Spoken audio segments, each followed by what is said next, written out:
Hello students, welcome back. Today we are going to study peasants, zamindars and the state. This topic helps us understand the agrarian society during the Mughal period. In this video, we will cover units 1, 2 and 3 where we will learn about peasants and agricultural production, the village community and the role of women in rural society. Let's begin. Peasants and agricultural production, that is unit number 1. Basic units. The village. The village was the center of rural life.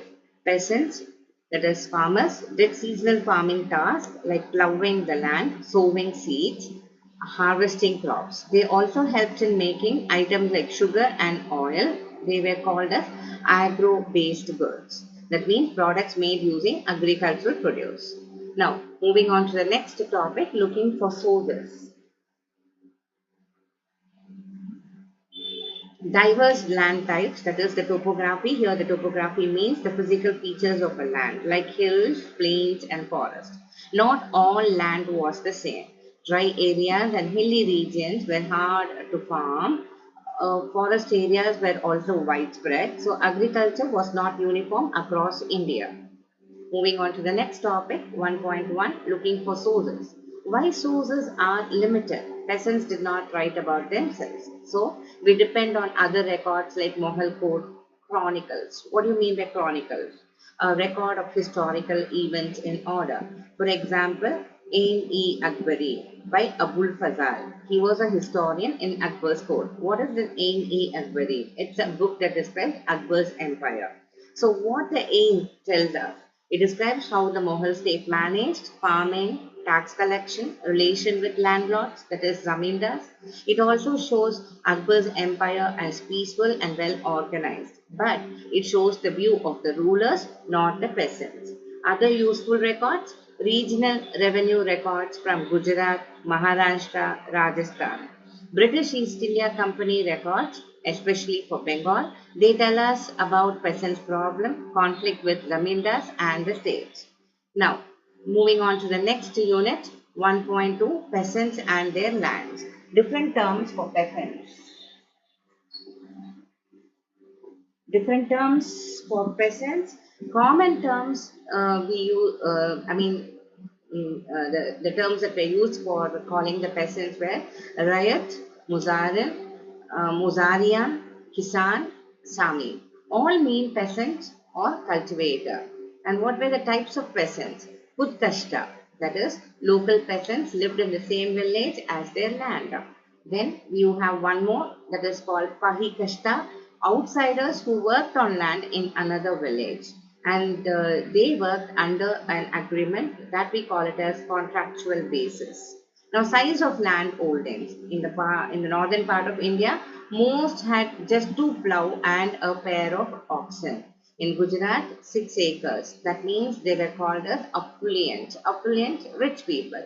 Bengal, 5 acres. Average, those who had 5 acre, they were, averagely sophisticated people, and those who had 10 acres, they were very, very rich. Okay, now land ownership, peasants owned their land. Land was bought and sold like any other property. Each field had marked borders with earth, bricks or thorns. Now, irrigation and technology, that is the topic 1.3, expansion of agriculture. Land was available, peasants could move freely, labor was available, and the main crops grown were rice, wheat, and millets, and they were staple food. When I say staple crops, main food crops people eat every day. And what was the role of rain and irrigation? Areas with 40 inches plus rainfall, that they will call it as the rice zones. Lesser rainfall, they will grow wheat and millet. Monsoon was key, but extra water needed for some crops. State support for irrigation. So how did the state supported for irrigation? Mughal rulers built and repaired canals. For example, Shanar Canal in Punjab. That was during Shah Jahan's time. Now, what were the tools and methods they used? Farming used animal energy. Wooden plow that was very light and preserved moisture. Then they used seed drill pulled by oxen.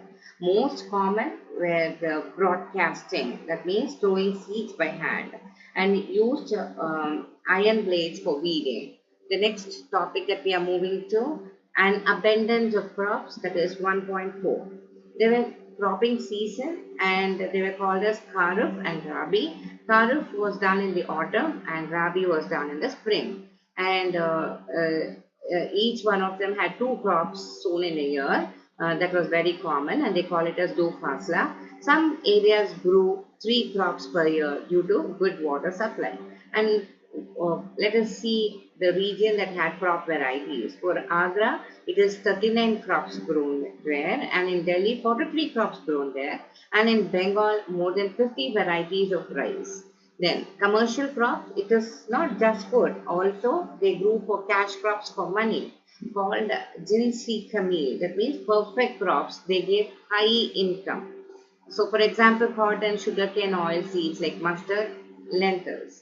So, what is cash crops? Grown to sell, not just for eating at home. So, these were comes under all of these comes under the commercial crops. Now, let's see what are the new crops that arrived from the other countries to our country and became very popular.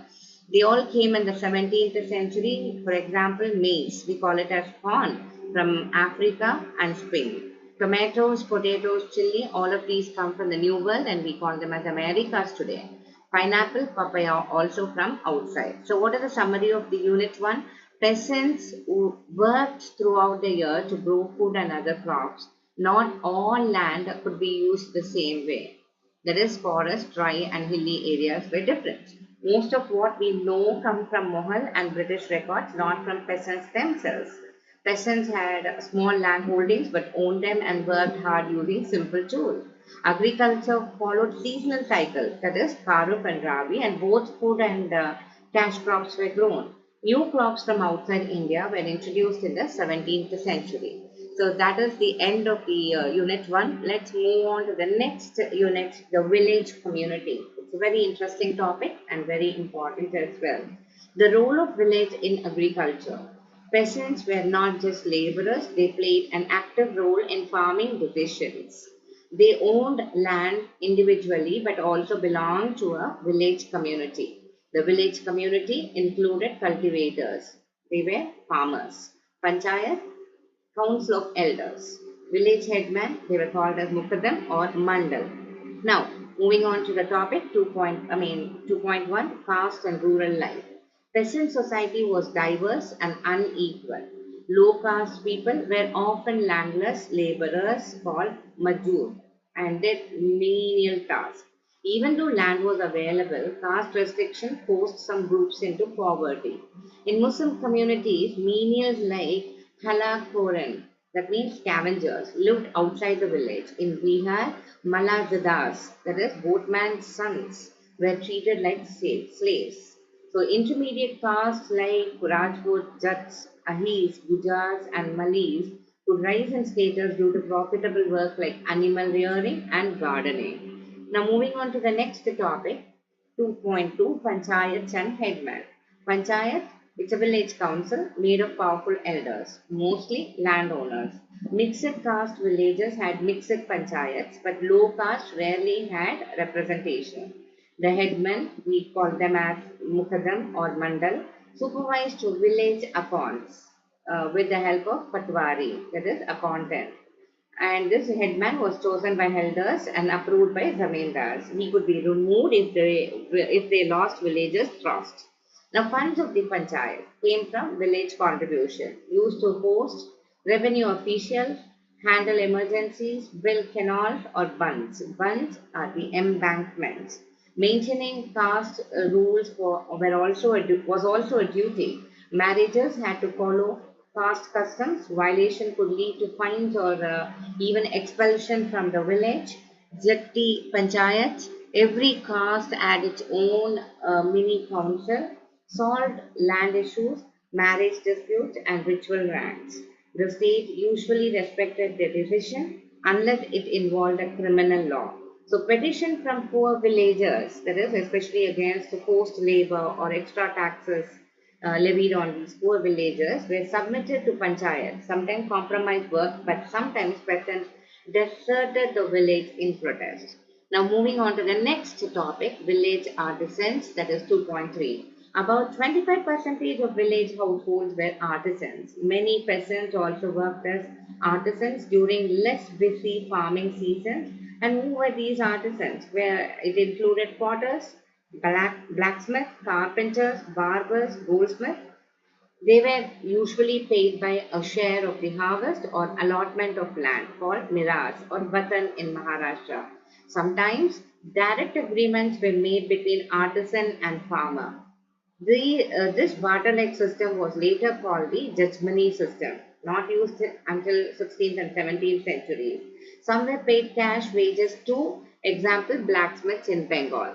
Now moving on to the next topic, 2.4 was the village a little republic. Some British officers thought Indian villages were a small republic, that is self-sufficient, peaceful, equal. But in reality, villages had inequality. It is based on caste and gender. Power in hands of few. When I say that, rich to upper caste. Villages were not isolated. They had links with towns, markets, and paid taxes in cash.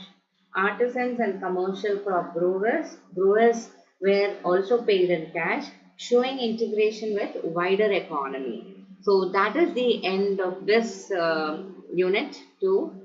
Would move on to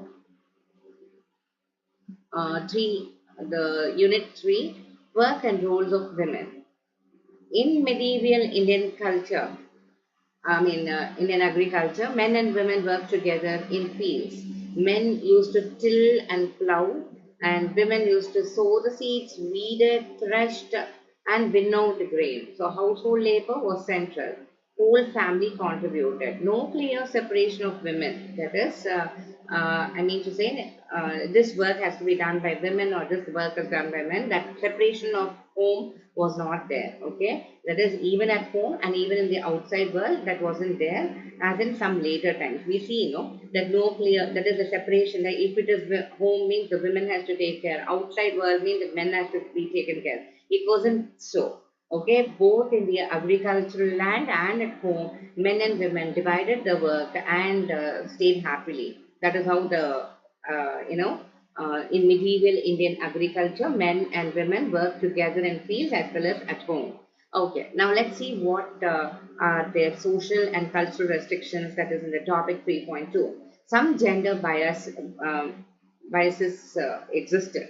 How? In Western India, menstruating women could not touch the plough or potter's wheel. In Bengal, menstruating women could not enter betel leaf grooves. These restrictions came from belief about ritual purity.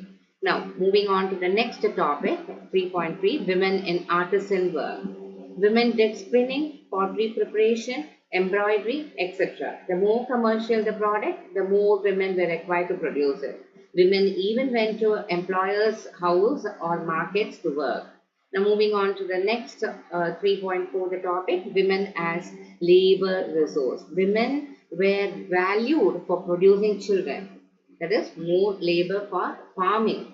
But women faced high mortality, that is death rates, due to malnutrition, frequent pregnancies, deaths during childbirth. So what is the result? Shortage of wives, rural customs offered from elite customs. Rural customs differed from elite customs. Bride price, that is groom pays bride's family, was common. Remarriage allowed for widows and divorced women. Now moving on to the next topic, 3.5, control over women. Society feared losing control over women. So household, that is headed by a male. Punishment for suspected infidelity, that means cheating, could be severe. Petition by women recorded in Rajasthan, Gujarat, Maharashtra. Complaints against husband's affairs, complaints against neglect of wife or children. Women's name rarely recorded. They were described as wife or sister, mother of a man. Now moving on to the next topic, 3.6, property rights. Among landed, gentry, that is wealthy farmers or zamindars, women could inherit property. Widows participated in land sales. Hindus and Muslim women could sell or mortgage zamindaris. For example, Rajshahi Zamindari in Bengal had a women ruler in the 18th century.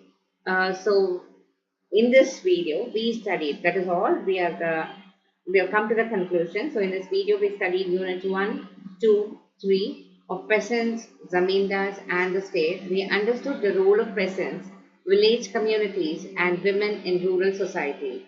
Please revise the important points and try to write on your own all of these 8-mark questions.